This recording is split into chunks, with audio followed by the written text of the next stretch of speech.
मुफ्तखोर मेहमान पंचतंत्र कहानियां। एक राजा के शयन कक्ष में मंदरी सर्पिणी नाम की जू ने डेरा डाल रखा था। रोज रात को जब राजा जाता तो वह चुपके से बाहर निकलती और राजा का खून चूसकर फिर अपने स्थान पर जा छिपती। संयोग से एक दिन अग्निमुख नाम का एक खटमल भी राजा के शयन कक्ष में आ पहुंचा। जू ने जब उसे देखा तो वहां से चले जाने को कहा। उसने अपने अधिकार क्षेत्र में किसी अन्य का दखल सहन नहीं था।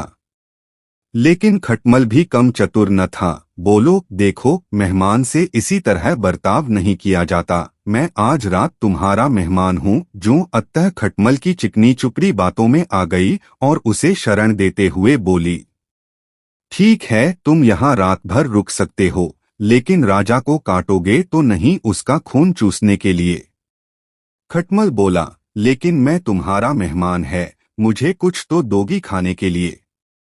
और राजा के खून से बढ़िया भोजन और क्या हो सकता है।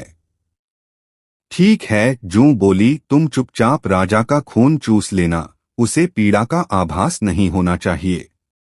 जैसा तुम कहोगी बिल्कुल वैसा ही होगा, कहकर खटमल शयन कक्ष में राजा के आने की प्रतीक्षा करने लगा। रात ढलने पर राजा वहां आया और बिस्तर पर पड़कर सो गया। उसे देख खटमल सब कुछ भूलकर राजा को काटने लगा, खून चूसने के लिए। ऐसा स्वादिष्ट खून उसने पहली बार चखा था, इसलिए वह राजा को जोर जोर से काटकर उसका खून चूसने लगा। इससे राजा के शरीर में तेज खुजली होने लगी और उसकी नींद उचट गई। उसने क्रोध में भरकर अपने सेवकों से खटमल को ढूंढकर मारने को कहा। यह सुनकर चतुर खटमल तो पलंग के पाए के नीचे छिप गया, लेकिन चादर के कोने पर बैठी जू राजा के सेवकों की नजर में आ गई। उन्होंने उसे पकड़ा और मार डाला। शिक्षा, अजनबियों पर कभी विश्वास न करो। भाइयों बहनों, कैसा लगा हमारा प्रोग्राम? और भी अच्छे प्रोग्राम देखने के लिए हमारे इस चैनल को सब्सक्राइब, शेयर और लाइक करके सपोर्ट करें।